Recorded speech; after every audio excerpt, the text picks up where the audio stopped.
Hello, everybody, and welcome to the Radical Candor podcast. I'm Kim Scott. I'm Amy Sandler, and today we are going to unpack a viral Reddit thread about the differences between European and U.S. work culture. So I'm going to read an abridged, summarized version of what this person wrote. And we're going to put the link, if you want to read the whole thing, the whole thread, in the show notes. Quote, "Watching U.S. work culture from Europe feels like a never-ending episode of Black Mirror, but somehow it's just accepted as normal." I'm going to jump here with Jump a confession. I've never watched Black Mirror. So what is it about? I have watched Black Mirror. I have not watched it in a while, but my understanding, and we can certainly check this out, is that it's basically like a technology dystopian futuristic world. And I only know that because I actually participated in a White Mirror version where it was like trying to use technology for good. Okay. So if I am wrong, I'll ask Brandy or Nick to fact check me, but sort of dystopian technology future are words that come to mind. Okay, well, I'm about to go on vacation. All right, well, with vacation, nice segue there, Kim. Because it continues. Americans who are not Kim Scott get zero federally mandated Well, mine days are not off. federally mandated. Most feel lucky to get 10. In Europe, 20 to 25 days are required by law. August off, totally normal. In the U.S., people feel guilty even taking a week. Healthcare, you lose your job, you lose coverage. I can break a leg, get surgery, and walk out of the hospital. This European person writes, they can break a leg, get surgery, walk out of the hospital without paying a cent. You get a $3,000 bill just for the ambulance ride. I think it's way more like $20,000 for an ambulance. Yeah, and having just had eye surgery, I can relate to, even with great coverage, you still get a really big bill. Going on, parental leave. In the U.S., new moms are back at work in weeks. Here, parents get months, sometimes a year with pay. And it's not controversial. It's just basic human decency. Then there's the grind culture. If your boss texts you after hours here, that's harassment. In France, it's literally illegal to expect people to check email after work. Americans brag about working weekends. We riot. Don't even get me started on at-will employment. Fired for any reason or no reason, that's not freedom, that's fear. Meanwhile, billionaires build bunkers while nurses live in cars. You've been convinced that asking for dignity at work makes you lazy. But over here, even conservatives support healthcare and unions. Europe's not perfect, but from here, the U.S. looks like corporate feudalism wrapped in a flag. Well, it's hard. I agree with everything that's being said. I think that we don't get nearly enough vacation, for sure. I think one of the things, Amy, that we have talked about at Radical Candor is the importance of being able to have enough vacation that at some point in the year you can take 2 consecutive weeks off. Because it's my experience that if you take 1 week of vacation, by the time you're on about day 6, that's when you finally shifted into vacation mode, and then it's over. In order to reap the benefit of a week of vacation, you have to take a week off before the real vacation really starts. It's like really hard to, at least for me, to disconnect. I know that different people are different, and we've talked a lot about how some people just need 3 days every so often, and one person I worked with had to take 2 months a year and go on a bender, taking beautiful photographs. And I love that definition of a bender. Well, no, there was also some booze involved. It was not purely booze. There was also art. There was a lot of alcohol in art. But that was what he needed to do. I mean, most of us don't need to do that, but that was what he needed. Like, so everybody needs something different. So I'm with you. I think that not only do we need to be able to take more vacation, we need to be able as leaders to flex to what individuals need, because not everybody needs the same thing.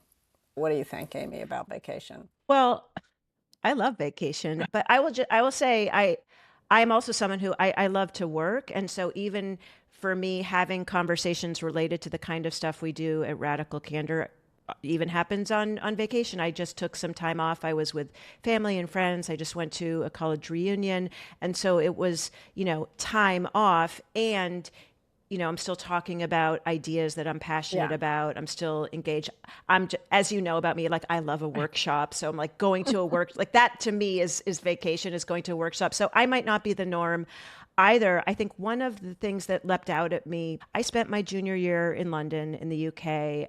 When I went to film school, I studied for 6 months in France. And so having lived there and studied there, I, like the writer, was struck by how there were just certain norms in the culture of like, we all have a right to healthcare and to education, and that these were things that were federally supported, and that, like, I went to this great doctor in Paris. I literally did not pay a dollar. Yeah. I think some of it is almost just, what do we believe is our rights as humans, and what is done in the workplace and what is done by the government. So that's just another part in this conversation, is what's our kind of social contract. Yeah. Yes, I totally agree. So we need more vacation. And the thing about having it be mandated that employers have to give it, that's different from saying employees have to take it, but you have to be able to take. And the reason why that is important, the reason why that kind of law, I think, is important, is that otherwise you get the employers who do offer a month off a year, or 20 to 25 days a year, are at a disadvantage over those who don't in terms of profitability, potentially. And so it's really important, I think, to have a legal mandate that you have to offer the time off.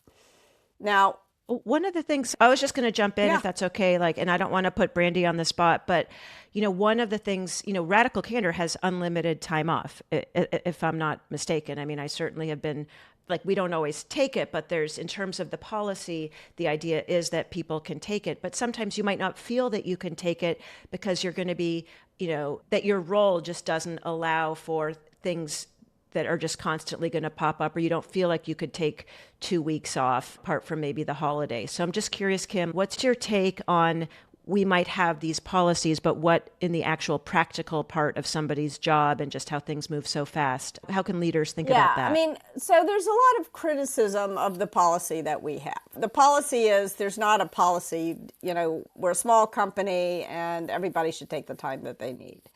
And a lot of companies have that policy in the US. And it turns out that when you have that policy, research shows that people actually take less time rather than more time. And so the criticism of such a policy is that it actually discourages people from taking vacation. Whereas if you say to someone, you have 20 to 25 days per year off, and that doesn't mean you have to take it off, but that's, you accrue vacation.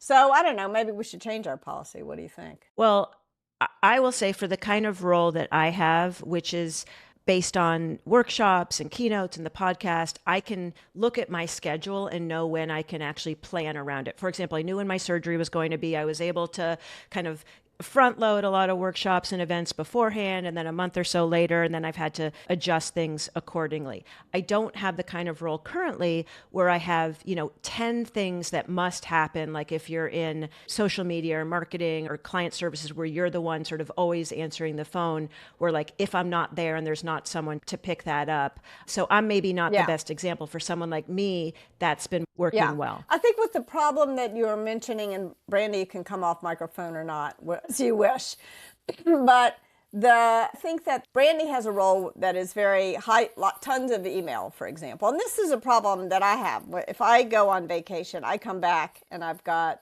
30,000 unread emails or something.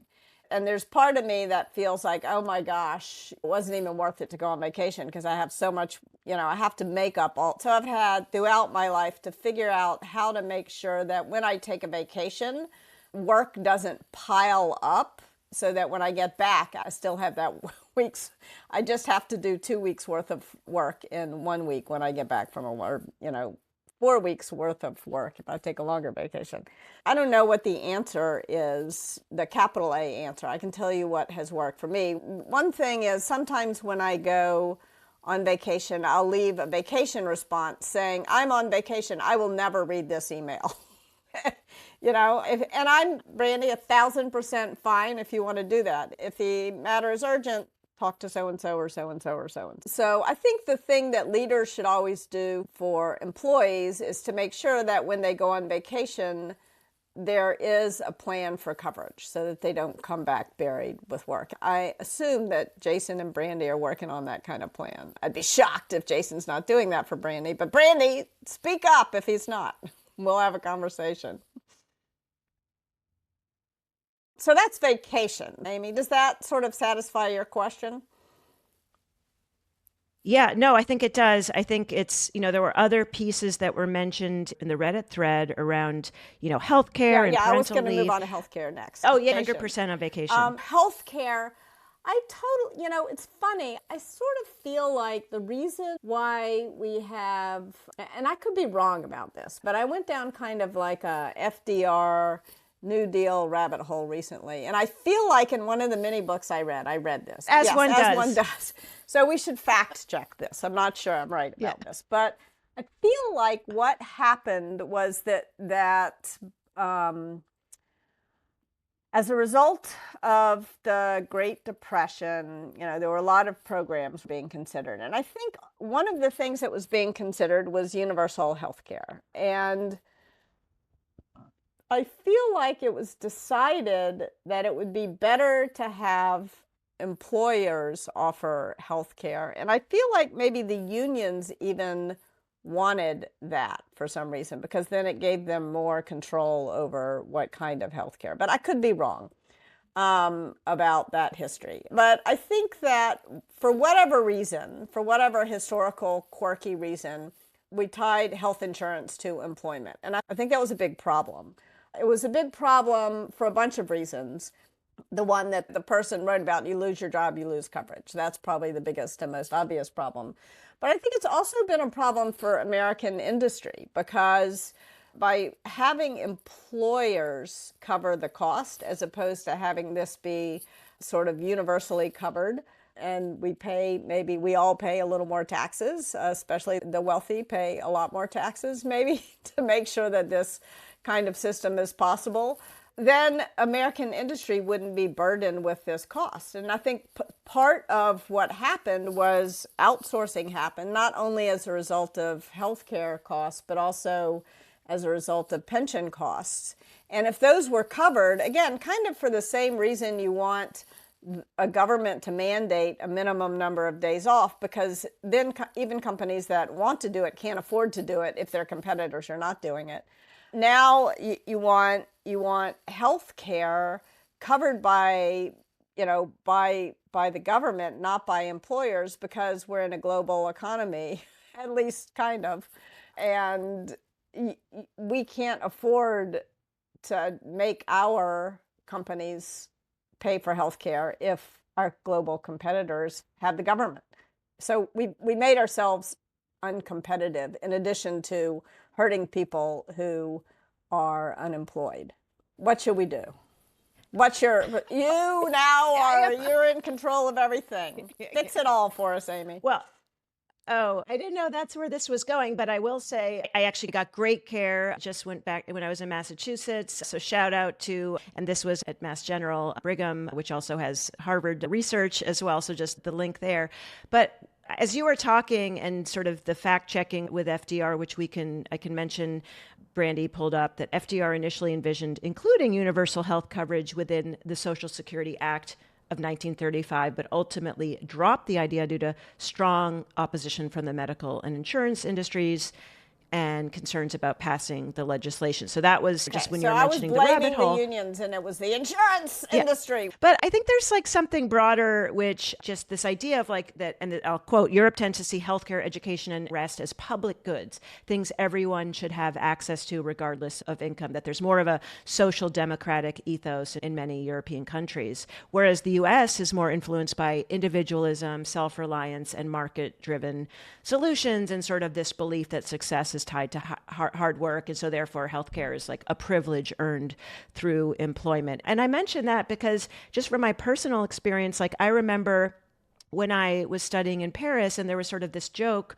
that like they had this amazing ice cream stores called Bertillon. I don't know if it's still around, but it was not open in July because Yeah. nobody in Paris was working I in thought July. is it August? Or It was maybe it was August. August. Anyhow, it was like whatever is the best month for ice cream, we are not Yeah. working because we believe in something even more important than ice cream, which is this idea of sort of Yeah. well-being and rest, et cetera. And so I do think that is a difference. I'm just curious, Kim, like as we reflect not only on these maybe more structural or cultural mindsets, but given also that, the launch of Google Portrait, which we'll get into a moment, but how do you see AI as potentially almost intensifying this distinction of like hustle culture, grind, like what do we really value, individual versus collective responsibility? Um, I think that I'm it's such a broad way to frame the issue. I think that Americans, certainly there's like this rugged individualism, but I think that for a long time, from the end of World War II until 1970, we did a much better job making sure that it was not perfect, but I feel like around 1970, things started getting much more neoliberal in this country and frankly, globally, not only here. And I think that has really hurt our ability, actually, not only to take care of each other, but also to compete. I don't think about it really in terms of individualism versus more concern for community, but I think about it in terms almost of externalities. Like part of the reason to have a good government is that there are positive and negative externalities that the market cannot take into account. And the benefit of being well rested, of being healthy, there are positive externalities to that. And if the government doesn't step in and take care of those externalities, no individual company can possibly do it. And so that is really the kind of practical reason why I think we need to change our policies and make them more like Europe. So I certainly agree. And it's not only vacation and healthcare, it's also parental leave. I got 5 months of parental leave and also had 2 months of bed rest. And that was all covered by short-term disability. I do not consider having a child a disability. I mean, it's a super ability, frankly. That was covered by short-term disability, which is a government program. I was ready to go back to work at 5 months, but even if the law were a year, I probably would have gone back after 5 months. I also think it's really important that, and I think that Europe was ahead of the game. In particular, I forgot, maybe it was Sweden, I can't remember which country, but I'm pretty sure it was Sweden, mandated that that there's a year off and fathers have to take 6 months of it or something like that. But I think that's really important. When our kids were born 16 plus years ago, I got 5 months, and I think Andy, my husband, got 5 weeks. We were both working at Google at the time. And since then, Google has fixed that, and fathers get as much time as mothers, which just seems really important and fair. Yeah, I appreciate you bringing that piece up, as well as the time in which that happened and the changes. Because what was going through my mind, Kim, as you were talking was, what was it like for you, if we're worried to even take a week of vacation off because of the emails that have piled up? What was it like to come back after 5 months? And this maybe is a question that's hard to answer, but like how out of the loop did you feel? I was Or, really out of the loop. I think I would talk to someone once every 2 weeks for a brief amount of time. So I was really out of the loop. And I feel like it was the best thing, actually, that I could have done for my team at that time, because they all got additional responsibilities. They had to work more closely together, so they really had to step up as individuals and come together as a team. And they totally rose to the challenge. I mean, it really didn't matter a lick that I was out, which was a good feeling. For me, that meant success. That was the definition of success. So I was really pleased with how things went in my absence. I mean, we spent a lot of time talking. Yeah. We had 9 months to prepare. It was good. Like it worked well. I think Andy felt a little cheated. Andy would have liked a little more time. Yeah. And so thank you, Brandy. It was Iceland.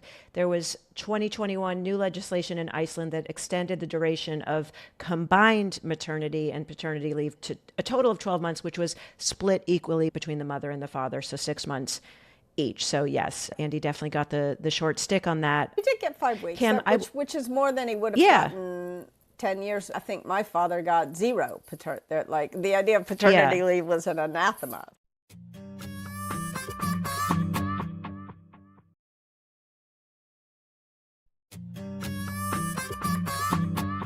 Before we get into how your portrait would answer this reflection from our Reddit thread user, do you have reflections from any of these topics, whether it's vacation, parental leave, healthcare, et cetera, from CEOs or organizations that you've worked with recently who you feel like, gosh, they are really thinking about this in an innovative way, or they're really doing this well? Is there anyone that you want to highlight, or any tips for listeners? Yeah, I think that it is the role, there is a definite role for government to play in here to level the playing field, kind of saying all companies have to do at least this much so that those who don't do this much don't have an unfair advantage over those who do.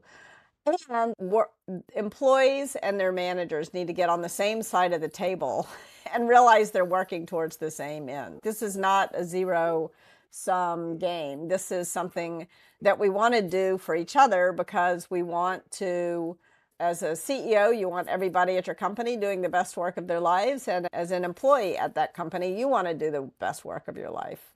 An important thing is developing a culture where people are committed to talking to each other about how to move forward together on all of these policies. Like, it's not, I think that having some government mandates is a necessary but not sufficient condition. I felt like, I mean, I've said this many times before, I felt like I had struggled with these things enormously throughout my career.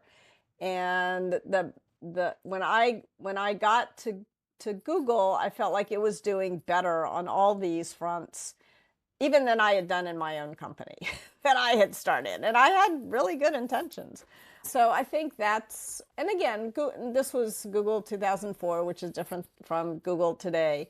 And Google even then wasn't perfect. So no company is getting this exactly right.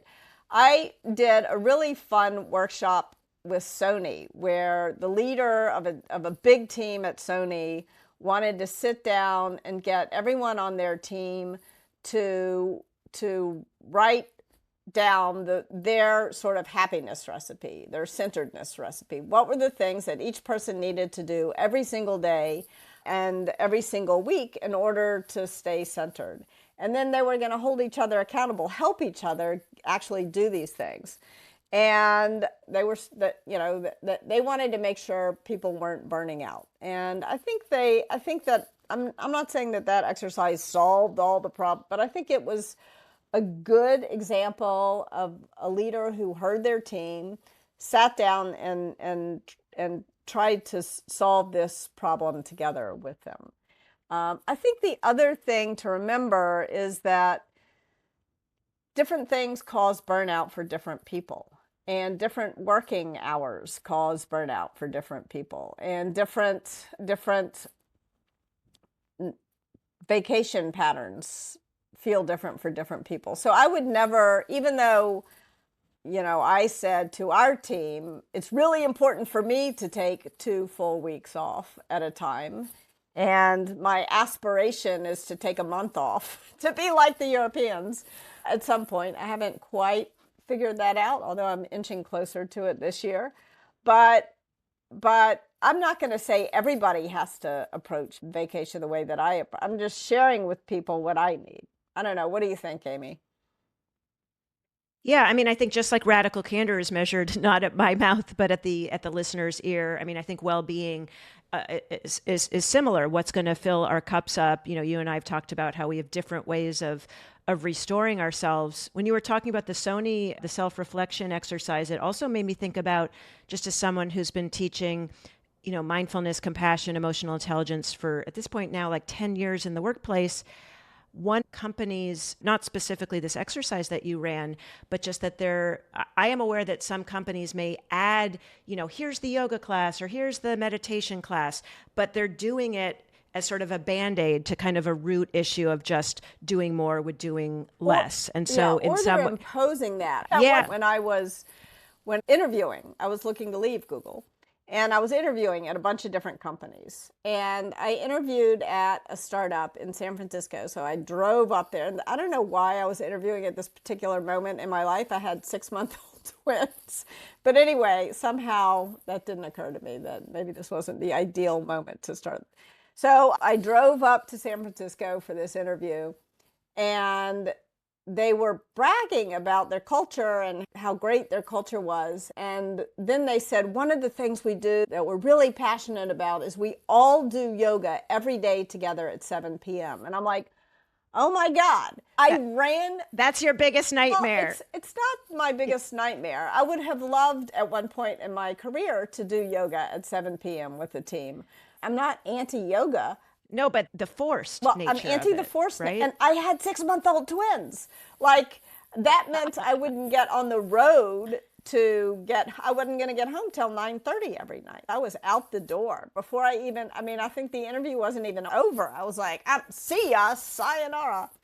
And that's an example of what I mean. Like, you need to understand, if you're trying to help people stay centered, you need to understand what they need to stay centered. You don't want to impose what you need on others. Absolutely. And actually, I think that really aligns with your whole kind of rock star mode versus superstar mode. Like, also just where are you in your life? Like you said, there might have been a time when doing yoga with your colleagues at 7 was just the right thing. And this was not that time. Google Labs and Radical Candor just launched it's called Google Portrait. It is a new experiment that lets you interact conversationally with AI representations of trusted experts. And it was built in partnerships with the experts themselves. If you want to learn more about portraits, we have an episode with Kim and Ryan Germick, and we're going to put that link in the show notes. Before I get into reading what the portrait said, Kim, do you want to just share for folks just your reflection on why you wanted to do portraits and what it's like to be the first one? Yes, sure. So, as I think folks know, we have also built a Radical Candor AI ourselves at Radical Candor. And the reason why Jason and I and the whole team were excited about the Radical Candor AI is that there are so many times when people want an answer to their question right away. They want to talk to someone right away, and we can't always be manning the phone or personing the phone 24/7, nor would it be ideal. I think that when I started the company Candor Inc. before Radical Candor, the reason why I did that is I wanted, when I wrote the book Radical Candor, I was hoping people would read the book and then they'd be in the situation and then they'd turn to the right page. But of course, who can remember where the right page is, even if you bought the search? Even if you wrote the book. Yeah, it takes time and it's kind of a pain in the neck. You want to just ask somebody a question.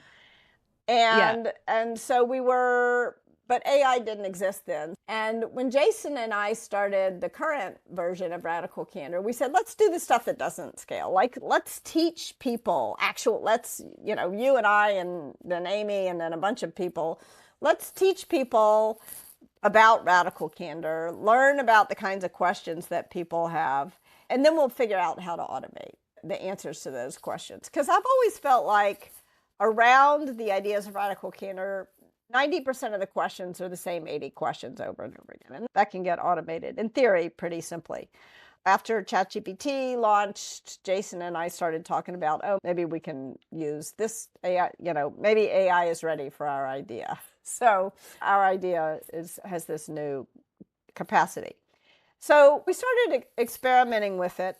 And then we learned about Google Portraits, which is a similar but not exactly the same kind of thing. I think that the reason why we were really excited to work with Google on Google Portraits is that Google is allowing experts to tap into all of their technology, but they're not trying to take the users away from the expert. They're not trying to disintermediate the users and the expert. So they're helping people build something on top of their large language model and then put it on their own websites. The thing that the Google Portrait can do is ask sort of quick questions. It's more conversational. It's not like a long form answer, but way more conversational. So it was really fun to work with them. We learned a ton. The other reason why I'm excited about this is that I, as a human being, I don't scale, meaning I can only be in one place at a time, and I need to sleep a lot and hang out on vacation and hang out with my family and do some weeding in my garden. I need to do all these things. People send me questions all the time in LinkedIn, or I get an email, and I miss a lot of those emails. That's how I deal with email. And I don't read a lot of the LinkedIn questions, and I'm sort of always racked with guilt about that. I also feel like I should go into Reddit, and I should have found this question myself and answered on Reddit, but I just don't have time to do all that. I can't do it. And in part because, in addition to resting, like, I want to write a new book. I don't want to keep answering questions about the old book. And so I think the Google Portrait, somewhere between the Google Portrait and the Radical Candor AI, we're going to help solve that, help people figure out how to have these chats, help answer all those questions in a way that it's obviously not me, but it's like enough me. And so one of the things I keep wanting to do on this podcast is do a human versus machine test. And now we're going to do it. So talk about this test we're about to do. Yeah. So Brandy, our producer, read the post that I started with, actually the Reddit post. Yep. And we just gave you a truncated version, read the Reddit post to Kim's Google Portrait, which if you want to check that out, that's at labs.google/portraits. It's also on the Radical Candor homepage, and we'll put various links in the show notes as well. So Brandy read the post to Kim's Google Portrait. And Kim, you have not looked at this. Is that correct? I have not read the portrait. You will see my... If you're watching the video, you'll see your live... and delight or shock and horror. Okay. So I'm going to tell Kim what Kim said, see if human Kim agrees with AI Kim's answers. And so again, just to go back, this was the Reddit thread about, the Black Mirror and the vacation and the healthcare and the parental leave. You deserve better. In terms of work practices. And I checked with Brandy. Brandy did not ask a question. She literally just plopped the whole thread into the whole post in. Okay, so here we go. This is Kim's portrait response. That's a powerful way to put it. From my perspective, a huge difference lies in the explicit versus implicit ways people relate and give guidance. My sense is that many of the issues you're highlighting, like expectations around working hours or taking time off, often stem from implicit norms in U.S. culture rather than explicit communication. Does that make sense? I disagree. And then I disagree a little bit with what the portrait is saying, but that's okay. Implicit norms are the unwritten rules, the unspoken expectations we pick up through observation, not through direct instruction. They often dictate things like how much vacation is too much or how quickly you should respond to emails, even if no one ever explicitly says it. How do you see that playing out? Can I play the role of the Reddit poster? Yeah. What I would say is, actually, the problem is there are no explicit rules in the U.S. about vacation time. If there were, your implicit bullshit wouldn't matter. That's all right. Well, I would like to see how Kim responds to that response. Brandy, I don't know if you can throw that in while we're talking. So then the question was, how do you change implicit norms?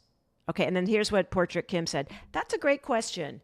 And it's where explicit communication comes in. You have to start by making those implicit norms explicit. bringing them out into the open for discussion.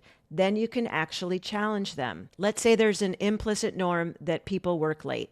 You can make it explicit by asking your boss or team, what are our expectations around working hours?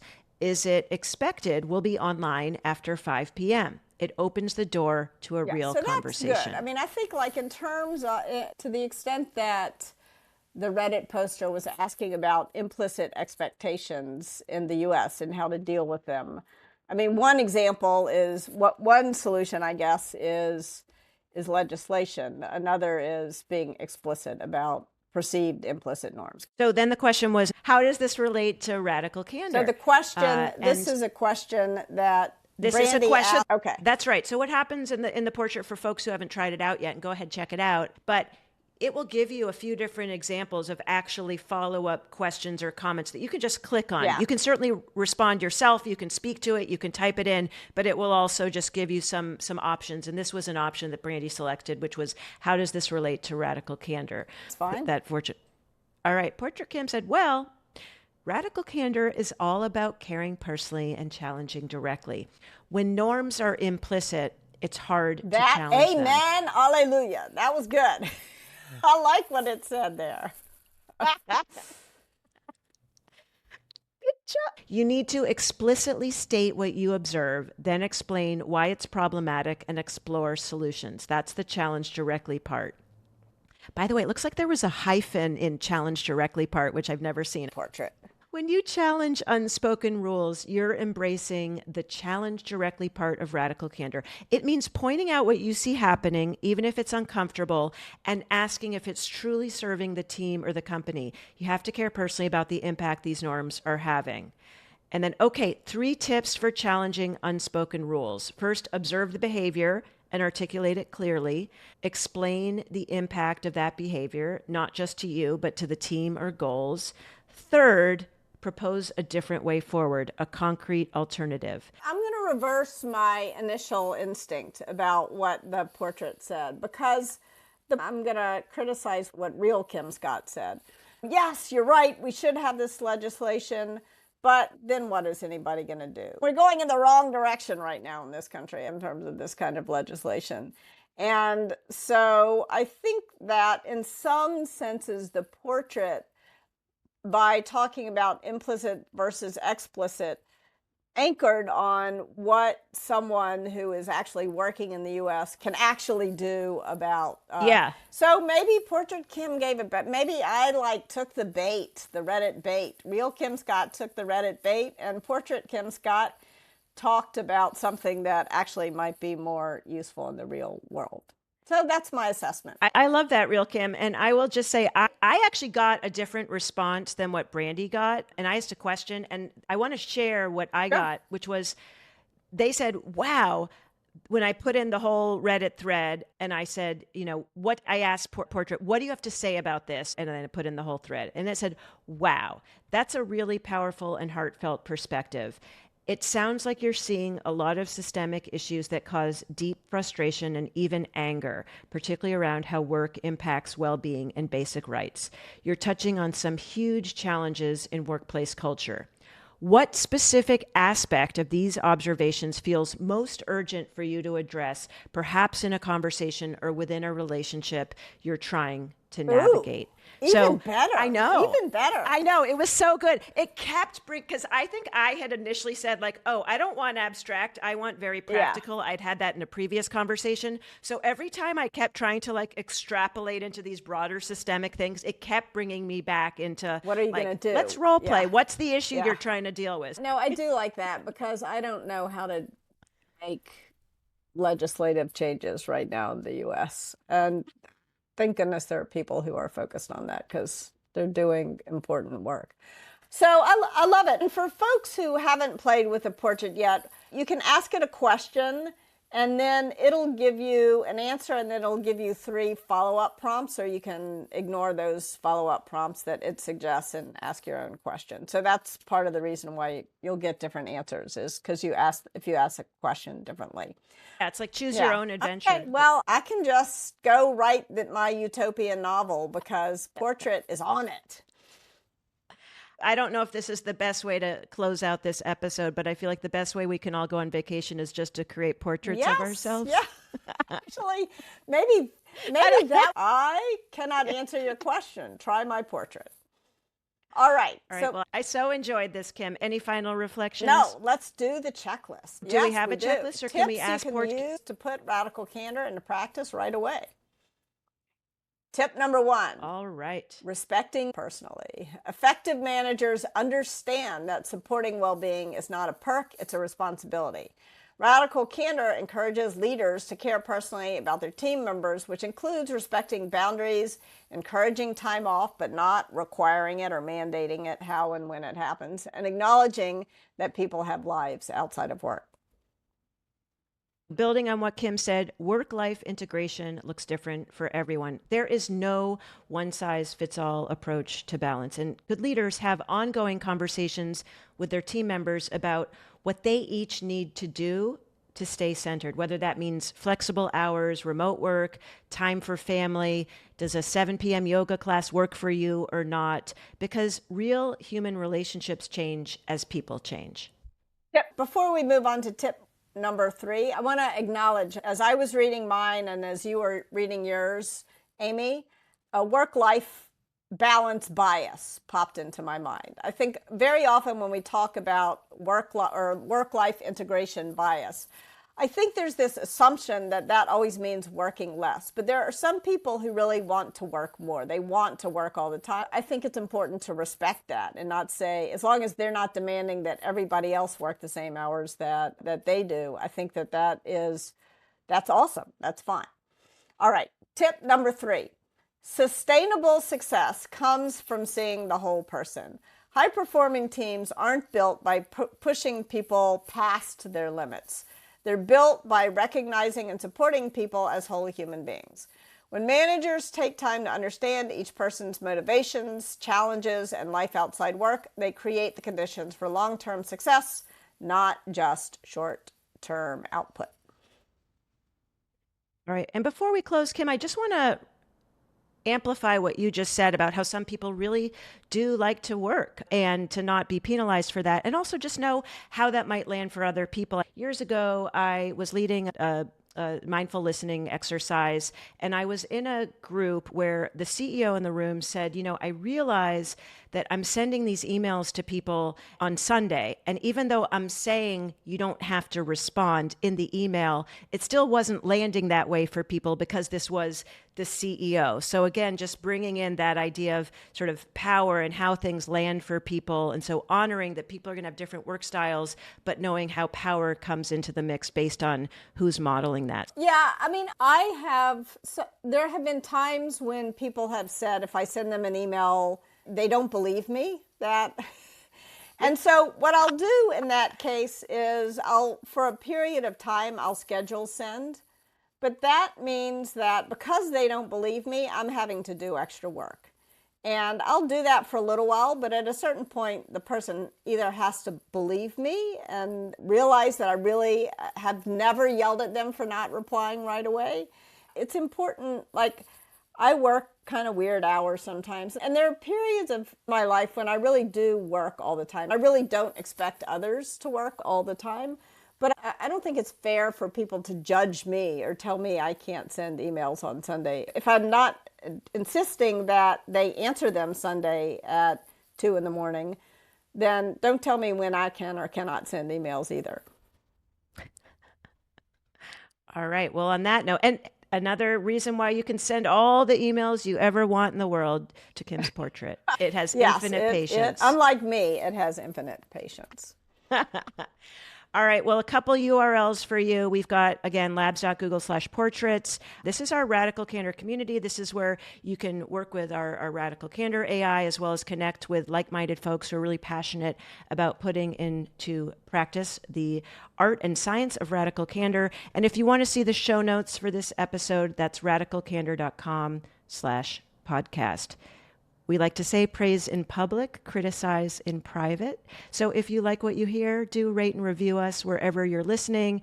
And if you've got feedback for us or a question for a future episode, especially criticism, we welcome it. Email us podcast@radicalcandor.com. Bye for now. Take care. Great conversation as always, Amy. The Radical Candor podcast is based on the book Radical Candor, Be a Kick-Ass Boss Without Losing Your Humanity by Kim Scott. Episodes are written and produced by Brandy Neal with script editing by me, Amy Sandler. The show features Radical Candor co-founders Kim Scott and Jason Rosoff and is hosted by me, still Amy Sandler. Nick Carissimi is our audio engineer. The Radical Candor podcast theme music was composed by Cliff Goldmacher. Follow us on LinkedIn, Radical Candor the company, and visit us at radicalcandor.com.